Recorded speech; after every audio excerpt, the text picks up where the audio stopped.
नमस्कार। दिन भर की बड़ी खबरों में आपका स्वागत है। मैं हूं अंशिता श्रीवास्तव। इस बुलेटिन में आज बात होगी सीडीएस बिपिन रावत के हेलीकॉप्टर हादसे की, आंदोलन को लेकर किसानों की रणनीति की, जानेंगे सोनिया गांधी ने क्यों खोला मोदी सरकार के खिलाफ मोर्चा, यूपी चुनावों में महिलाओं के लिए कांग्रेस के घोषणा पत्र में क्या है विशेष, बात करेंगे टीएमसी के कांग्रेस पर तंज की, फारूक अब्दुल्ला के केंद्र सरकार पर निशाने की, और बुलेटिन के आखिर में बात देश में तेजी से बढ़ती आर्थिक असमानता की। लेकिन तमाम बड़ी खबरों से पहले एक नजर सुर्खियों पर। पीएम के बयान पर एसपी चीफ अखिलेश यादव का जवाब, बीजेपी नेताओं को लगने लगा है सपा की लाल टोपी से डर, लाल बत्ती गुल होने की सच्चाई से वाकिफ हो चुकी है बीजेपी सरकार। फोर्ब्स ने केंद्रीय वित्त मंत्री निर्मला सीतारमण को बताया भारत की सबसे शक्तिशाली महिला। फोर्ब्स की ताजा सूची में सीतारमण को दुनिया भर में मिला 37वां स्थान। टॉप 100 में 4 भारतीय महिलाओं को मिली जगह। ओलाफ स्कॉल्ज होंगे जर्मनी के नए चांसलर, 16 साल बाद चांसलर पद से हटेंगे एंगेला मर्केल। जर्मन संसद ने ओलाफ स्कॉल्ज को देश का नया चांसलर चुन लिया। लगातार दूसरे दिन शेयर बाजार में रही जबरदस्त तेजी, सेंसेक्स 1016 अंकों की तेजी के साथ 58,650 अंक पर हुआ बंद। निफ्टी 293 अंकों की तेजी के साथ 17,470 अंक पर हुआ बंद। तो अब सुर्खियों के बाद बात आज की सबसे बड़ी खबर की। देश ने आज अपने कई जाबाजों को खो दिया है। तमिलनाडु में कन्नूर के जंगलों में सेना का MI-17 हेलीकॉप्टर क्रैश हो गया। इस हेलीकॉप्टर में chief of defence staff general Bipin Rawat, उनकी पत्नी मधुलिका समेत सेना के 14 अफसर सवार थे। इनमें से सीडीएस बिपिन रावत सहित 13 लोगों की जान चली गई है। तमिलनाडु में कन्नूर के जंगलों में बुधवार को सेना का MI-17V5 हेलीकॉप्टर क्रैश हो गया। घने जंगलों में हुए इस हादसे के बाद हेलीकॉप्टर में आग लग गई। हादसे में हेलीकॉप्टर पूरी तरह क्षतिग्रस्त हो गया। इसमें chief of defence staff general Bipin Rawat, उनकी पत्नी मधुलिका समेत सेना के 14 अफसर सवार थे। हादसे के बाद सबसे पहले स्थानीय नागरिकों ने बचाव की कोशिश शुरू की। उसके बाद बचाव दल मौके पर पहुंचा और गंभीर स्थिति में सीडीएस जनरल रावत को वेलिंगटन के मिलिट्री अस्पताल ले जाया गया।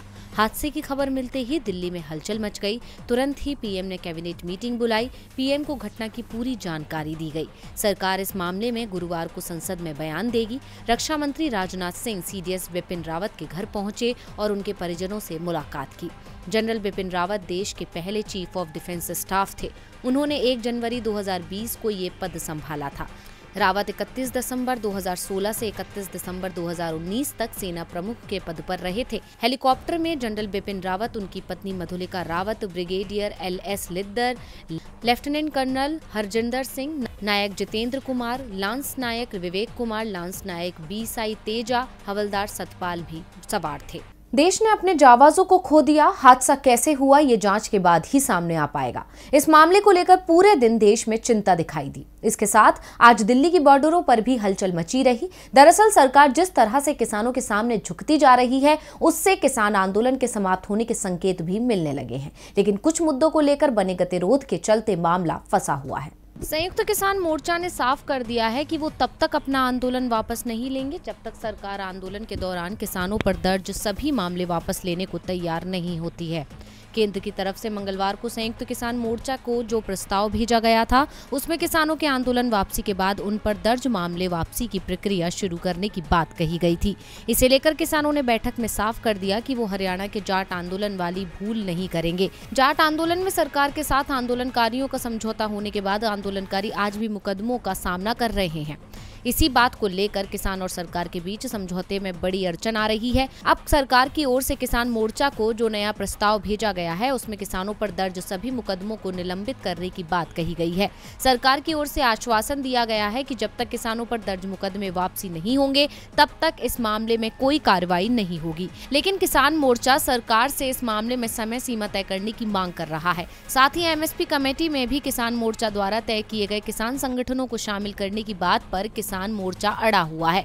इस पर अभी तक सरकार की ओर से कोई स्पष्टीकरण नहीं आया है, इसलिए आंदोलन को लेकर आज भी कोई फैसला नहीं हो पाया। लेकिन जिस तरह से सरकार ने अब किसानों के प्रति नरम रुख दिखाया है, उसे लेकर जरूर इस बात के संकेत मिल रहे हैं कि किसानों का सरकार के साथ जल्द समझौता हो सकता है।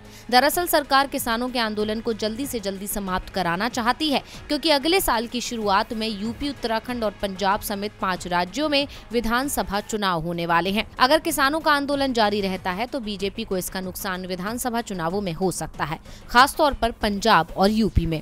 सरकार की चिंता विधानसभा चुनाव है, खासतौर पर यूपी का चुनाव। बीजेपी हर हाल में किसानों के आंदोलन को समाप्त करना चाहती है और इसीलिए सरकार अब किसानों की हर मांग मानती दिख रही है। लेकिन सिर्फ किसानों का ही मुद्दा बीजेपी की मुश्किल नहीं बढ़ा रहा है, महंगाई का मुद्दा भी बीजेपी की चिंता बढ़ा रहा है। इसे लेकर कांग्रेस की कार्यकारी अध्यक्ष सोनिया गांधी ने भी मोर्चा खोल दिया है। तो क्या कहा है सोनिया गांधी ने, देखिए रिपोर्ट।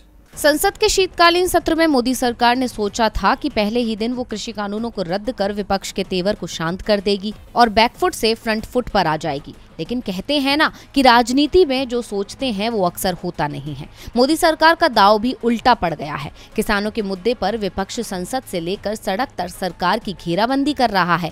खासकर कांग्रेस के तेवर बेहद तल्ख है, जिसकी झलक आज कांग्रेस संसदीय दल की बैठक में भी नजर आई, जहां पार्टी अध्यक्ष सोनिया गांधी ने किसानों को लेकर पीएम मोदी को आड़े हाथों लिया। उन्होंने कहा कि सरकार किसानों को लेकर असंवेदनशील है। केंद्र ने अन्नदाताओं के हितों के लिए कोई भी कदम नहीं उठाया है। पीएम मोदी कहते हैं कि हम किसानों के साथ हैं, बावजूद इसके उनके भले के लिए कोई काम नहीं करते। सोनिया गांधी ने प्रदर्शन में जान गंवाने वाले किसानों को याद करते हुए कहा कि आइए बलिदान देने वाले 700 प्रदर्शनकारी किसानों का सम्मान करें। जहां एक तरफ सोनिया गांधी अन्नदाताओं को लेकर पीएम मोदी पर जमकर बरसी, तो वहीं उन्होंने बैठक में निजीकरण से लेकर महंगाई का मुद्दा भी उठाया। सोनिया ने कहा कि मोदी सरकार भारत की संपत्ति बेचती है। लगातार बढ़ रही महंगाई करोड़ों परिवार के मासिक बजट को खराब कर रही है। इसी के साथ उन्होंने सीमा विवाद को लेकर भी मोदी सरकार को हकीकत का आईना दिखाया। कांग्रेस अध्यक्ष ने कहा कि विपक्ष सीमा पर असुरक्षा को लेकर चर्चा करना चाहता है, लेकिन सरकार इसको लेकर तैयार नहीं है। सोनिया गांधी ने आज अपने भाषण में जिस तरह से तमाम मुद्दों को लेकर सरकार की घेराबंदी की, उससे साफ हो गया है कि शीतकालीन सत्र के साथ साथ आगामी विधानसभा चुनाव में भी पीएम मोदी की परेशानी बढ़ने वाली है। चुनाव सामने है तो विपक्ष शांत नहीं बैठ सकता। कांग्रेस बीजेपी को हर मुद्दे पर घेरने में जुटी है, साथ ही यूपी चुनावों को लेकर तैयारियां भी कर रही है। आज कांग्रेस महासचिव प्रियंका गांधी ने यूपी विधानसभा चुनावों में महिलाओं के लिए पार्टी का घोषणा पत्र जारी किया। क्या है महिलाओं के लिए घोषणा पत्र में, आइए देखते हैं। लड़की हूँ, लड़ सकती हूँ। नारी शक्ति का ये नारा लगाकर कांग्रेस महासचिव उत्तर प्रदेश की राजनीति में आगे बढ़ रही हैं। प्रियंका ने सियासत में केवल महिलाओं के लिए नारा नहीं लगाया, बल्कि अब घोषणा पत्र जारी कर विरोधियों के होश फाख्ता कर दिए। सभी दलों से आगे निकलते हुए प्रियंका ने महिलाओं के लिए वादों की झड़ी लगाई है। यूपी में अपनी खोई हुई जमीन तलाश रही कांग्रेस महिलाओं के सहारे यूपी में जीत का परचम लहराने की कोशिश कर रही है। अभी तक सिर्फ जुबानी ऐलान करने वाली कांग्रेस ने आज घोषणा पत्र भी जारी कर दिया। प्रियंका गांधी ने कहा कि यूपी में कांग्रेस की सरकार बनने पर हर साल महिलाओं को 3 LPG सिलेंडर मुफ्त दिए जाएंगे। इसके अलावा प्रदेश की सरकारी बसों में महिलाओं के लिए मुफ्त यात्रा, आशा और आंगनवाड़ी कार्यकर्ताओं को हर महीने 10,000 रुपए का मनोदय मिलेगा। घोषणा पत्र के मुताबिक नए सरकारी पदों पर आरक्षण के प्रावधानों के अनुसार 40% पदों पर महिलाओं की नियुक्ति, 1,000 रुपए हर महीना वृद्धा विधवा पेंशन और विधानसभा चुनाव में 40% टिकट महिलाओं को देने का ऐलान किया गया है। इसके अलावा 10+2 की छात्राओं को स्मार्टफोन और स्नातक की छात्राओं को स्कूटी दी जाएगी। गरीब महिलाओं को फ्री इंटरनेट सुविधा, पुलिस बल में 25% महिलाओं को नौकरी दी जाएगी। मनरेगा में प्रदेश की महिलाओं की भागीदारी बढ़ाएंगे। इसके अलावा और भी कई घोषणाएं की गई हैं। अब कांग्रेस ने कोशिश तो अच्छी की है, लेकिन ये कोशिश कितनी कामयाब होती है, ये देखने वाली बात होगी। महिलाओं को 40% टिकट, छात्राओं को स्मार्टफोन, स्कूटी। अब देखना है यूपी की जनता कांग्रेस के वादों पर कितना भरोसा करती है, क्योंकि कांग्रेस को सिर्फ बीजेपी से ही नहीं लड़ना, बल्कि विपक्ष की उन पार्टियों का भी सामना करना पड़ रहा है जो कांग्रेस के साथ भी हैं और उसके खिलाफ भी। हम बात कर रहे हैं टीएमसी चीफ ममता बनर्जी की, जिन्होंने राजनीति में लंबा सफर कांग्रेस में तय किया और अब वो कांग्रेस को ही रास्ते से हटाने की कोशिश में जुटी हैं। तो क्या है ममता की पार्टी टीएमसी की रणनीति, देखिए रिपोर्ट। ममता बनर्जी का महाराष्ट्र दौरा हो या फिर गोवा का दौरा, उन्हें वो सफलता नहीं मिली जो इस दौरे की पटकथा लिखने वाले प्रशांत किशोर यानी पीके चाहते थे। गोवा का दौरा तो पूरी तरह से असफल रहा। वहीं महाराष्ट्र के सीएम उद्धव ठाकरे ने तो ममता से मिलने से ही मना कर दिया। कहा गया कि उनका स्वास्थ्य सही नहीं है। ममता शिवसेना और एनसीपी नेताओं से मिली, लेकिन किसी भी दल ने कांग्रेस से दूरी बनाने से इनकार कर दिया। शिवसेना ने तो यूपीए में शामिल होने के संकेत भी देना शुरू कर दिए हैं। ममता की रणनीति फेल हुई तो अब टीएमसी का गुस्सा कांग्रेस पर निकलता दिख रहा है। पार्टी के मुखपत्र जागो बांग्ला में कांग्रेस पर जमकर निशाना साधा गया है। टीएमसी ने कहा, कांग्रेस मुख्य विपक्षी पार्टी थी, हालांकि वो बीजेपी को रोकने में नाकाम रही। बीजेपी से लड़ाई करते करते कांग्रेस थक चुकी है और आंतरिक कलह से भी जूझ रही है। मुख्य विपक्षी पार्टी होने के नाते कांग्रेस को जो कुछ भी संसद में करना चाहिए वो कर पाने में सक्षम नहीं है। इसीलिए अब टीएमसी ने मुख्य विपक्षी पार्टी का तमगा ले लिया है और तृणमूल कांग्रेस ही असली कांग्रेस है। टीएमसी ने कहा कि बीजेपी के खिलाफ लड़ाई में हमने बंगाल में सफलतापूर्वक जीत हासिल की है, लेकिन बीजेपी कई राज्यों में अपनी जड़ें मजबूती से जमाने में सफल हो गई है। इसीलिए टीएमसी इन राज्यों में बीजेपी को उखाड़ने के लिए जा रही है। ममता बनर्जी तो कांग्रेस के साथ यूपीए को ही समाप्त बता चुकी हैं। उन्होंने मुंबई में शरद पवार से मुलाकात के बाद कहा था कि कहाँ है यूपीए, यूपीए तो समाप्त हो गया है। टीएमसी ने पश्चिम बंगाल के अलावा गोवा, मेघालय, त्रिपुरा, असम और हरियाणा में अपनी पहुंच बनाई है। लुई जिन्हो, फलेरियो और सुष्मिता देव जैसी कांग्रेस नेताओं ने टीएमसी का दामन थाम लिया है। ममता का दावा है ना तो कांग्रेस बची है ना ही यूपीए। अब ममता का दावा कितना सच है और कितना झूठ, ये देश के सामने है। सच और झूठ का ये खेल केंद्र और जम्मू कश्मीर के बीच भी चल रहा है। जम्मू कश्मीर की प्रमुख राजनीतिक पार्टी नेशनल कॉन्फ्रेंस के चीफ फारूक अब्दुल्ला ने बीजेपी को झूठ बोलने वाली पार्टी बताया है। जम्मू कश्मीर को विशेष राज्य का दर्जा वापस दिलाए जाने की मांग को लेकर नेशनल कॉन्फ्रेंस नेता फारूक अब्दुल्ला लगातार केंद्र की मोदी सरकार पर निशाना साधते रहे हैं और अब एक बार फिर मोदी सरकार को आड़े हाथों लेते हुए कहा कि मोदी सरकार धर्म के आधार पर भेदभाव करती है। जम्मू कश्मीर के भारत में विलय का फैसला जब हमने लिया तो वो गांधी का भारत था। हमारा गांधी के भारत के साथ विलय हुआ, ना कि गोडसे के। हम महात्मा गांधी के मार्ग पर चलते हैं और गांधी के भारत को वापस लाना चाहते हैं। हमने भारत के खिलाफ कभी कोई नारा नहीं लगाया, फिर भी हमें पाकिस्तानी कहा गया, यहाँ तक कि मुझे खालिस्तानी कहा गया। हम हिंदू, मुस्लिम और सिखों के बीच कभी भेदभाव नहीं करते। अगर मेरा जन्म नेहरू परिवार में होता तो आज मैं एक ब्राह्मण होता और यदि इंदिरा गांधी ने मेरे पिता के घर पर जन्म लिया होता तो वो मुस्लिम होती। फारूक ने कहा कि भाजपा लोगों से झूठ बोलती है, चुनावों में धर्म जाति के नाम पर वोट मांगती है। दिल्ली में 24 जून को जब हमारी केंद्र सरकार से बात हुई तो पीएम मोदी ने कहा था कि केंद्र सरकार जम्मू कश्मीर से दिल और दिल्ली की दूरी हटाने की कोशिश कर रही है, लेकिन अब तक ना तो दिल जुड़े ना ही जम्मू कश्मीर और दिल्ली के बीच की दूरी मिटी। अगर कुछ बदला है तो उन्हें लोगों को ये बताना चाहिए। 370 रद्द करने के बाद हमसे सिर्फ झूठे वादे किए गए, सरकार झूठे दावे ही कर रही है, जबकि जमीनी स्तर पर स्थिति पूरी तरह सरकार के दावों से अलग है। और बुलेटिन के आखिर में बात देश में बढ़ती आर्थिक असमानता की। कोरोना की मार और लॉकडाउन के वार के बाद देश की आम जनता की हालत आर्थिक तौर पर काफी खस्ता हो चुकी है।